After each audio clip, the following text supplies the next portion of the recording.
Alright, folks, hello and welcome back to Downstage Gaming. I'm your host, Josh, and this is part 31 of our Let's Play of the Letter. When we last left off, Becca had made some plans for the housewarming party that we're going to at Hannah and Luke's mansion here. That we're going to kind of try to do some research there. At least that seems to be the general goal. But before then, we've awkwardly accepted a dinner invitation here with Luke and their goddaughter Kylie. And so I'm sure this will go just swimmingly. Of all the places nearest to the school, Kylie picks this one, and waiting for food to be served is as awkward as I've imagined it would be. Not the bad sort, though. The fun sort of awkward. The pleasant kind. Surprisingly, Luke's an okay bloke when he tries. I don't like where this is going. When he tries. So long as you're willing to look past the tactless remarks, or we're not exchanging acerbic quips. It's clear he's making an effort for this to be as fun as possible for the 6-year-old by being chattier, even going as far as to laugh when Kylie's story calls for it. It's an interesting thing to hear from the man. More than once, I catch his frequent, cheesed-off expression easing whenever he looks at the girl. And your friend? Did you make up with her? Yep. She said she just saw something she didn't like. She didn't accept the jellies, though. Yeah, we never really got back to that. That also happened last episode, where we had originally gone to this bathroom because Kylie says, like, oh, my friend's in there crying. Never actually saw the friend. Instead, Kylie becomes possessed by the girl and says some freaky things, and then we just leave it at that. But that does make me wonder, was Kylie just lying? Did we just not notice the other girl? I don't know. She told me to give it to you instead. She knows you like the red ones, too. I also like the red ones. Very well. Hand it to me later. I'll bring some of them home. I think your Tia would love to have some. What a terrible liar. He says he dislikes the idea of having children of his own, but it's easy to see some part of him genuinely wants them. What's stopping him? Because obviously Hannah wants them too. Once Kylie wanders to the nearby bookshelves, after having lost interest in the conversation, however, we both revert back to silence. On our own, we have little to talk about, aside from a few questions about the other here and there. At one point, it does veer on local politics and history. Oh, I would love to talk local politics with Luke Wright. He's surprisingly versed with it, and then he can hold a decent conversation without throwing a jibe. Nothing too personal is ever mentioned so far, though. It's too early for those, and besides, I don't like him enough to speak of every minute detail of my life. Better keep it strictly between the silence and the casual repartee.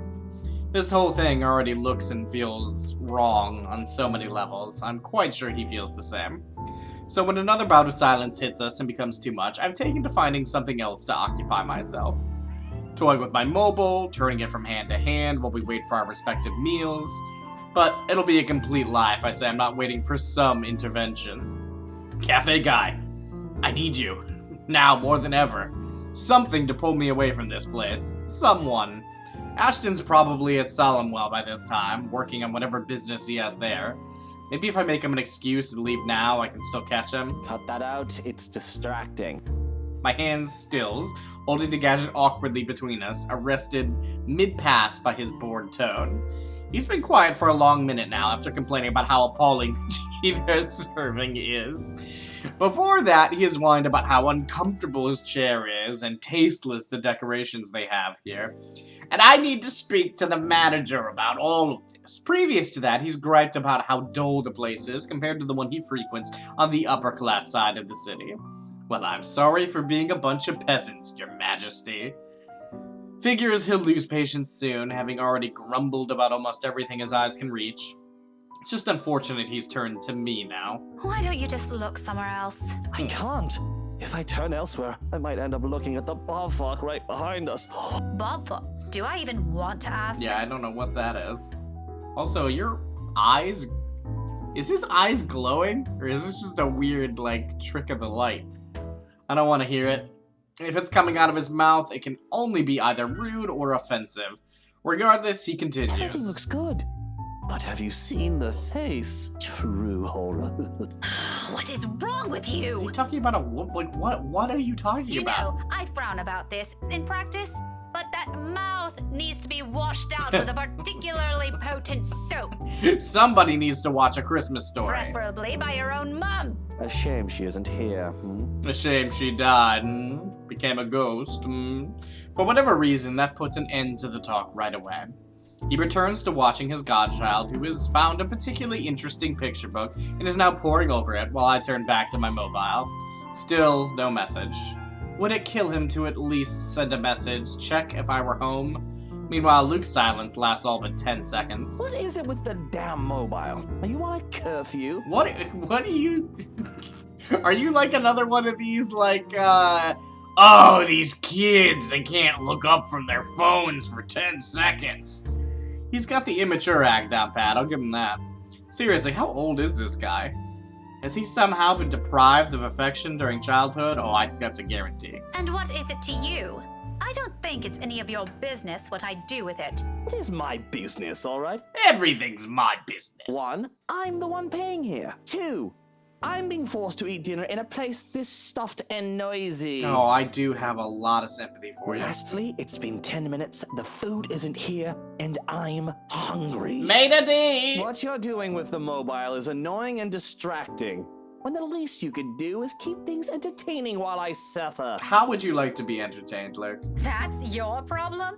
Shouldn't you be more worried about how this entire affair looks to other people? Oh, I didn't realize this was one. You move fast, Daisy. You could have informed me first, you know. God, you are awful. Had I known, I would have taken you someplace nicer. Certainly the kind with better food and plenty of good wine. Why did I ever think this was a good idea? Yeah, I'm starting to regret this Did it decision. ever occur to you how inappropriate this might look to everyone? Why should I care? It's only inappropriate if you make it out to be. I mean, that is also true. Like, 2 people can be at a dinner together. It's not inappropriate. Relax. I won't do anything to make your boyfriend angry. He doesn't even need to know we dined out. It'll be our dirty little secret. He's not my boyfriend. The words come out with more force than I've intended. By the time I realize my slip-up, his lips are already spread in a sneer. Heat slowly crawls up in my face. Oh, so there is someone. You're so easy to read. Briefly, his eyes search my face. I have no idea what he sees, nor do I care to know, but in the next second he barks out a laugh, displaying his amusement without reserve to everyone within earshot. In that moment, I know I flipped a switch in him somewhere, and I've lost my chance to deny his assumptions. Do I even want to? Isn't that the reason why I've been so focused on my mobile, waiting for another message for him? For a reason to dump this awkward meeting to go after him? Look how mottled you are. See, that's the thing. I do want Becca to, like, find someone besides Ashton, but I don't want that person to be Luke. Now the nickname makes more sense. Shy Miss Pink and her cute little crush. The color suits you, by the way. It matches the hair. It's not a crush. Classic denial. But in reality, you want him to be yours, and your every move is made to make him notice you. In fact, you don't want him to see you with another man in a non-professional capacity, because he might misinterpret it. The same thing goes for you, doesn't it? Bloody, yours is even worse. No, he does not care a lick, Becca. What about your wife? Aren't you concerned she might misinterpret this? Daisy, just because we tied the knot doesn't mean we have to be joined at the hip at every single opportunity. I mean, if I choose to flirt with literally every single character in this game, then who can blame me? Don't be ridiculous. Why else would you marry her if you don't want to be with her for the rest of your lives? Because, Daisy, she also has other things she can do with her life and friends to spend time with. I mean, as long as you guys both agree on a somewhat open relationship, that's not a terrible thing, but I think it's pretty clearly not how Hannah sees it. Granted, I don't like some of them, and I have a few of my own she utterly dislikes. But wifey doesn't have to know my every move. Nor do I hers. Yeah, you certainly didn't care that much when she spent some time with a photographer, huh? Do you know how boring that would be? To be with the same person for all hours of the day, losing sleep over the mere fact they're not with you, or putting everything you have aside to please them. To have your whole world revolve around one person. Yeah, there's a difference between being, like, obsessed with a person and being committed to them. Aren't you just mistaking that for something else? Unlike you, there are other people here who don't share the same jaded outlook you have. And you, my dear, are unexpectedly naive. What's so naive about it? If you love each other, wouldn't you want to always see them, be with them? To have them focus solely on you? Maybe you haven't been loved enough. Again, almost certainly true. Oh, it's that kind of thing for you, isn't it? The love is eternal, love is a strong emotion shite. A starry-eyed girl pining for her dashing Prince Charming? What's next? Romantic confessions of love? A grand wedding on the beach? Dozens of spawns running around in some picturesque home in the suburbs? Well, definitely not dozen, unless we want a cheaper by the dozen 4 or whatever. How quaint. Are you also expecting it's going to be sunshine and rainbows after? A happily ever after? Please. What? I never once said. And is all of that such a bad thing to hope for? Woman, I've been married for 7 years, and I'm telling you, it's far from what you have in your pretty red Yes, head. because you and your relationship suck. Like, I agree that, like, Becca's notions here are, like, a tad naive, but, like, you can't be this way just because your whole situation is god-awful. Tell me, how long has this song and dance been going for you and your man? Maybe I am mistaken. Averting my eyes from him is all I manage to do. What is his mere 7 years have compared to the 17 I've had with Ash? It's laughable he thinks those two things are even comparable. Ash and I may have never moved past the boundaries of friendship, like what I'm hoping for years, but what we have isn't something anyone can scoff at. I've always been by his side, endured everything with him. I know him better than anyone. No matter what this man, this complete stranger says, I know there will always be a place for me beside him. And yet... Come on, Daisy, that shouldn't be too hard. 3, 5, 8, 10, 20. His words easily seep into my heart like sharp daggers, gradually picking apart everything I've ever been sure of. Despite myself, the doubts resurface and my defenses crumble right in front of my eyes. It's no wonder he sees through me, and as expected, he ridicules it. Restrained, low, and rumbling, a sharp sound striking the air around us, amidst the murmur of people and the soft tones of the music playing over our heads. His shoulders shake when his mirth becomes too much for even him. He reaches up a hand and passes it over his face, as if to hold his glee close to him. Bloody bullocks, this is just brilliant. Like, what do you get out of being this much of a dick? Oh, mother, why do I always keep running into these things? This day couldn't get any better. I think I'm gonna need a stiff drink after this. He dissolves into another peal of laughter, but when it subsides, what he has for me are more words. Scathing, each of them. The urge to run from here has never been this strong. Is everything you said how you plan to act? If that man of yours ever ends up with you? Where is Kylie right now? Is she just completely ignoring all this? Cling to him? Put him on a bloody pedestal? Let him become the center of your universe? Although with how long this seems to be going on, I think you've already done so. Marriage will just be icing on the top. I mean, you're not totally wrong, but you're being such a dick about it. Like some sort of reward for you, isn't it? For being a good, patient, loyal little girl all this time, never looking at another man. He must have been having a grand time with someone pining over him this long. I'm a little envious, to be honest. Maybe also a little surprised he hasn't suffocated from all your attention yet. Laugh all about it if you want. It's not like you'll ever understand. What it's like to care for someone. Luke falls silent. The ridicule in him is gone in an instant, and his eyes meet mine, sharp and imposing. A challenge, but I hold it against him with the same intensity, because if there's something I won't let his opinion trample on, it is this. What does he know? However, he's the first one who looks away, focusing his eyes back to where Kylie is, and for a moment, I believe I've won. Until he draws in a breath and turns back to me. The words he drops next, though hushed, hang heavily in the distance between us. You're right. I won't. But I do know not to mistake love for obsession, woman. They are not the same thing. Agreed.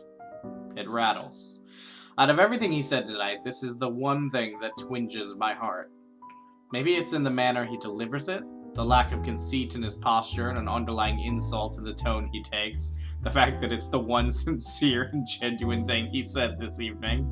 The remark is not meant to cut, merely to express a simple truth. This time it is him who holds gaze against mine. Another unspoken challenge, and I realize that if this happened minutes before, I'd already have an equally searing retort at the tip of my tongue. There's none. But the anger is there, ringing at my insides, prodding at the uncertainties I've long kept. Isn't it enough? We have the long years we've been together, we have the memories. Whenever he needs me, until other people came in between us, I've always been the one there. That dedication and loyalty should mean something, shouldn't it? I've always been sure of it, and that one day, he'll see it for what it is. In spite of that, in this minute, under this man's scrutiny, my own heart wavers. Now I struggle to find the words. I mean, I have a lot of sympathy for Becca here. And I do... I mean, what even is the thing that I don't need to answer that he's left with? They're not the same thing. Yeah. I don't see any point in furthering the argument here, again, because at this one point, I mostly agree with him. I don't need to answer that. I still don't like that everything I'm doing is making Luke like me, but what can I do? Those are for me to ponder. This arse doesn't need to hear them, and neither is he entitled to them just because he dished out some profound-sounding life wisdom no one asked for. So I look away, hoping my own silence would be enough of an answer for him. And it is, for a moment. Up until warm, furious tears prickle behind my eyes, stinging, begging for release, along with every other frustration this dumb talk has built up in me. All because of this man. I hate him. I hate the fact that he has to be the one to see me in this sorry state. I'm already expecting another bar from him when his expression shifts. Except he panics. In the span of 3 seconds, his expression changes from indifferent to concerned to utter panic. It would probably have been funny if I weren't so irked by the sight of this... I have no idea, bastard. Hey, are you crying? Are you going to cry? Wait, did I affect you emotionally? That clearly was not my goal. Stop that right now, woman. Will you shut up? He clams up almost before I could finish. Whether this is due to the sudden force in my voice or how I look, I pretend not to think of it. He seems like a deer caught in the headlights, the way he's making himself smaller in his seat. But I'm still pissed. I'm tired, and if I can't punch him, I can at least scream at him. You're an annoying bag of dick, you know that? A whole bag of them! The bag's full of them! If I hear another word from you, I'm sewing that bloody mouth shut myself! It does do the trick. Not to the effect I've hoped, but the moment I've snapped at him, the stinging at the back of my eyes melts away, and a strange calm overcomes me. A fragile thing when found in the middle of a busy coffee shop. Nevertheless, it's appreciated, considering it doesn't last, immediately broken by the very person that put me in this state with a few awkward pats to my shoulder. Done twice, thrice, and another, until my patience runs out again. I'm pulling out the book from my bag, raising it threateningly over his head. It'll surely dent his skull if it slams down at this height. Part of me wants to see that, but I restrain myself. He has the good sense to recoil, though. Shortly, he shrinks back to his seat and waves his hand in front of him in a gesture of surrender. Watch that book, woman. I already warned you about your little threats. You don't want to see my brand of angry. Then keep your hands to yourself! All right, that's it. People these days, I swear you treat them nicely, and this is where it gets me. J. Jonah Jameson fool. You're the last person I'd ever want to comfort me. Even if we're the only two remaining people on Earth. Don't flatter yourself. Okay, have it your way, Daisy. And stop calling me Daisy!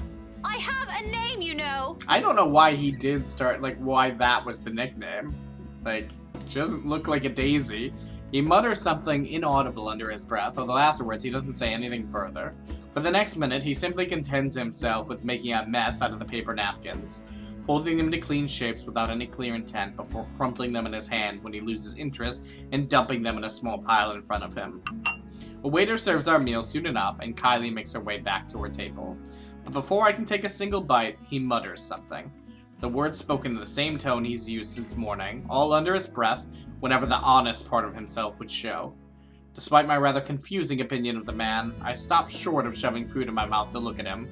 His eyes are on his food as he speaks, busying himself with cutting a portion of meat on his plate.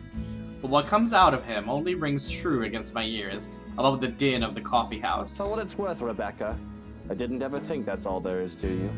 Why else would I leave my own goddaughter in your care if you're just some lovesick woman? He spears a piece of his food, pops it into his mouth, and that's it. One whole day with this man, I still can't figure out what his deal is. But for what it's worth, as well, I don't think he's an entirely bad guy.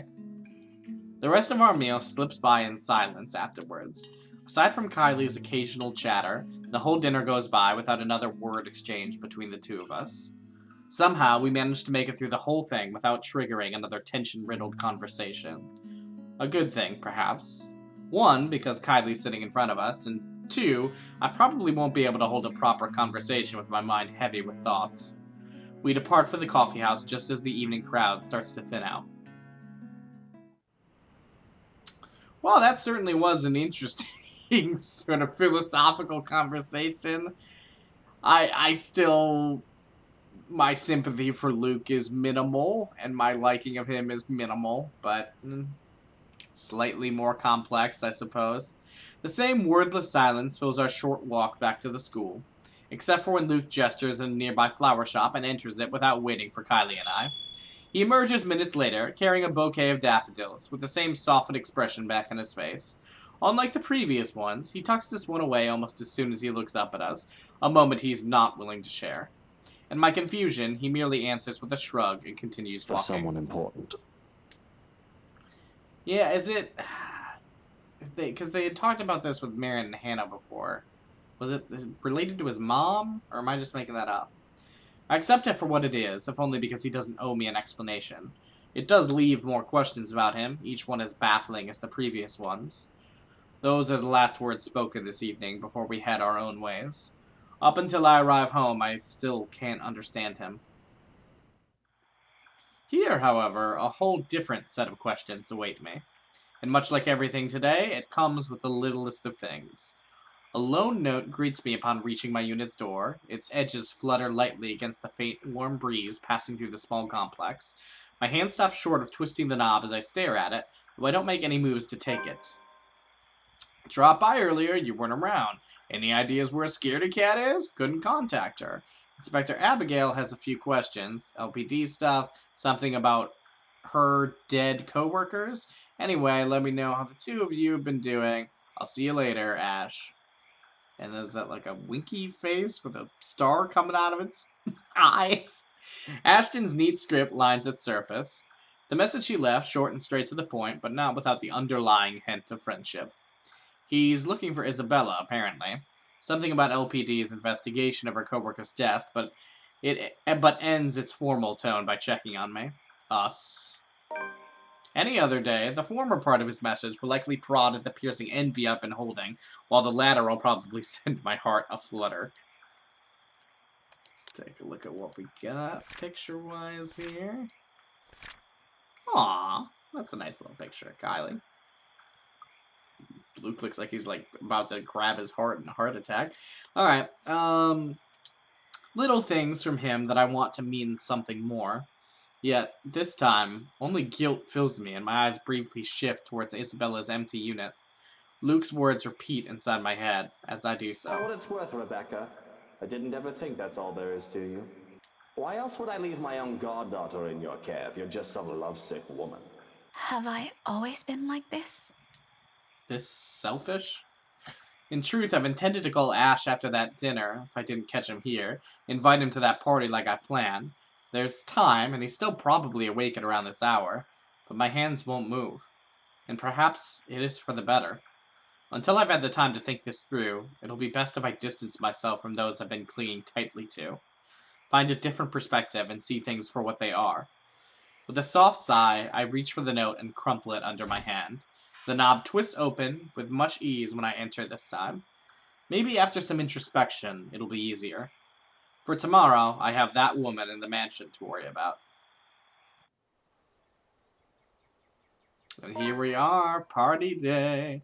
The night wears on without further incident, despite the great number of thoughts swimming inside my head. Come morning, there's only a hush, a strange sort of stillness, unlike the ones greeting me every morn.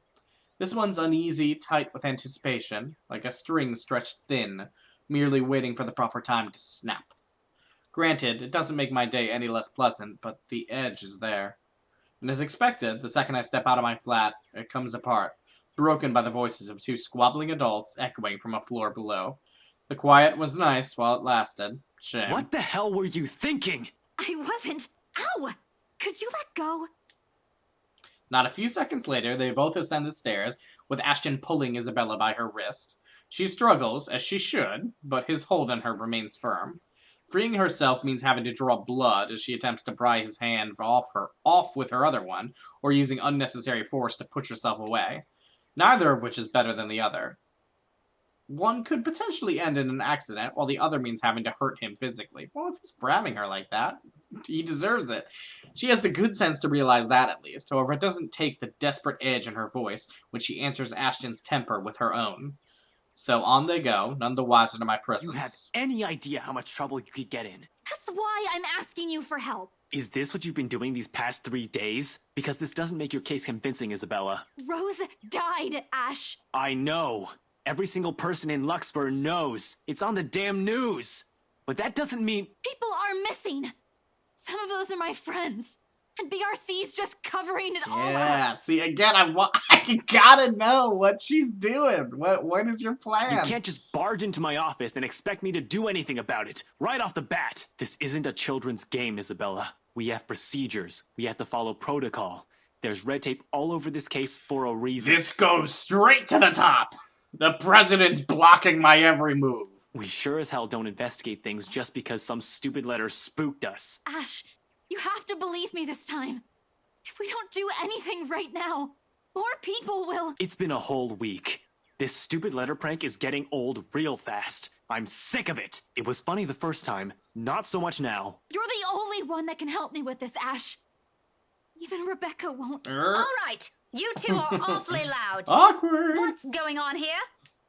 Both of their heads snap up almost in unison. A displeased frown is on each of their faces, but this is a necessary interruption. What can they do?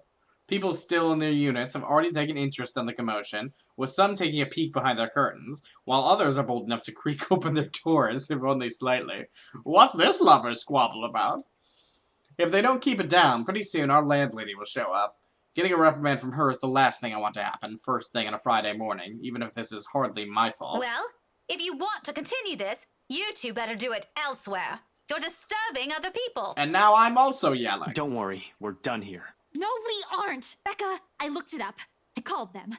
I visited some of them, and... Which you shouldn't have done in the first place. Isabella, you're going to create more problems for us with what you're doing. A team has already been assigned to it. Leave it to us. Your precious team is looking at it the wrong way. Becca, it's not just Rose. There are others. That last bit strikes a chord, prods strongly at a memory. At that vicious smile already etched deeply inside my mind. The image appears clear enough that at the mere mention of it, I stumble on my own question. What do you mean? The letter, Rebecca! It's not... It's nothing. If there's really something going on because of that dumb letter, none of us would be standing here. We've all read it, haven't we? But Rebecca's alive, Zach's alive, I'm alive. So for the last time, this isn't a curse. There's a murderer on the loose, and your coworkers happen to be the victims. Also, Zach's only alive for about, one more day. Give it a rest, Isabella. It's too early for this shit. Don't you think that's too much for a coincidence? Not so much. Most serial killers follow a pattern. I'll tell you about it some other time. And anyway, coincidence or not, the point is, civilians like you aren't supposed to get involved. You're putting yourself in danger. Can you please put it the way you actually mean it, which is that you care about her and don't want her to put herself in danger? I wasn't chasing after... Will the both of you slow down and stop arguing for a minute? What's this about your coworkers, Belle? Becca, please don't tell me now you believe this shit. Sure, in a heartbeat, I'll agree with Ashton. That's how it has always been, besides having a very good point. Really, they're the very same ones he'll make every time I ask too many questions. But the fact of the matter is, what he wants to hear from me right now is far from what I've been seeing, sensing these past few days. It doesn't matter what Isabella or I believe on our own. Something odd has been happening around me, and that letter she picked up is at the heart of this. But however I respond to the question in their faces, only one of them will be pleased with it. No. We're taking Isabella's side. Screw you, Ash. I don't care about your relationship with Becca anyways. We need to get to the heart of this. Ashton, in particular, won't be too happy to hear it. Yeah, that's fine. We're continuing to restart our relationship with Isabella. That's what I want. Imagining the look his face doesn't take too much effort. His entire posture shifts the moment my reluctance shows, shoulders tensing, brows furrowing, eyes gaining a sharp edge. He's already bracing himself from the disappointment. And it will be a disappointment. Not in a million years did I ever believe I'll be saying this either. I might have seen her. The woman Belle's been telling us about. The one she said she saw in the attic. Both of them stare at me like I've grown an extra head, and for a few moments, Ashton looks as if he's about to have a fit. A pause treads at its heels after, a silence thick enough one can almost hear a pin drop. You're kidding, right? Do I look like I'm joking? Really, Becca? Not funny. Ash, You're the I'm one that's not lying. funny, Ash. Why would I lie about this? It's been this way since the film fest. The past few days have been really odd since we read that letter. Or maybe you're all just feeling under the weather. Yeah, this is probably just my cold. I'm not sick. Don't you think I'd know that by now? Becca, you're starting to sound like Scaredy Cat. Give me a break. Why don't you? I'm sorry. I'm so sorry, you two. Isabella's voice cuts sharply through the conversation, abruptly putting an end to the brewing argument. It's all my fault. This is all my fault. I was only hoping I could fix this before any of you. I'm sorry for dragging you all into this. She breathes in, deep, steadying, and in that moment, something falls behind her eyes as she looks I'll away. fix this. I promise. A quiet resolve. The same one I saw on her that night from 3 days ago. But you don't need to do it alone, Isabella. But this time, it burns brighter. Even Ashton wavers at its sight when she looks him straight in the eyes, gaze unflinching. Gradually, his grip on her wrist loosens. Nell, there's nothing to fix. The problem is... Just this once, Ash. Her voice, though small and lacking any force, stops him. Along with it, every sound, every noise dies around us, a hush descending as if the world is waiting for her words. You don't have to come with me, but if I don't do anything, I am going to regret it. She lays a hand atop his, gentle, pleading, almost intimate if one does not consider the circumstances we found ourselves in. Please. Ashton will never tell a soul, will never admit it to even himself, but it is in that short second that his own resolve breaks. The moment the hard edge in his eyes softens, he relinquishes his hold on her, letting his hand fall limply to his side. Wordlessly, Isabella steps back and runs off, leaving only a muttered thanks and a small, lackluster smile. Only after the last of her footsteps fade away does Ashton move, breaking the silence with one of his sharp exhales before reaching up to pinch the bridge of his nose in a gesture of frustration and surrender. Did you really have to tell her that? What do you want to hear from me then? That everything's fine? Yeah, I'm not just gonna lie. No, I want all of you to stop putting these ideas in her head. None of it is helping. I can't wait to get to your chapter and realize that you've probably been dealing with all kinds of stuff too, and you're also just, like, ignoring it. Never mind. Don't worry about her. I'll bring her back here. He's already poised to leave when my own instincts take over. I reach for him, gripping his elbow with the same unyielding grip, the action prompted by voices whispering at the back of my mind. He's already made it clear he's not going to believe me, but he deserves a word of caution. Who knows where all this will take us, how all this will end. He shouldn't be caught off guard, beliefs notwithstanding. Ash, I know you don't believe in those things she's saying. And you know me. I'm less inclined to believe in those things as you do. But I've seen something. There's something strange going on here. You don't have to buy it. If you don't want to listen to me, fine. But please, try to hear her out. It's bad enough that Isabella goes off like this without telling anyone. I'm just worried something might happen to her if she keeps at it. Yeah, I'm also Talk to worried. her, okay? As if she trusts me enough for that. I think she probably does. Doesn't the fact that she approached you first about this, instead of me, already say a lot? That she approached you instead of her true love, me? A different kind of trust, granted implicitly and never spoken, sometimes too big, too fragile to last. He falls silent for a long moment as he turns it over in his mind. In the end, all he manages to offer is a small nod before he departs, and a promise to, at least, listen to her, without the teasing or the jibes. A favor for me, and the least he could do for her. This is as much as I can do for him as well, until I've understood what's happening myself. Alright. Well, then I think we are then going to be moving in, it seems like. Get your hands off of her, Ash. I think we're going to be moving into the party tonight, and I'm curious to see where things go here from Becca's perspective, and what kinds of information we can find out. But we will have to find out next time. Till then, this has been Downstage Gaming. I've been your host, Josh, and I will see you next time.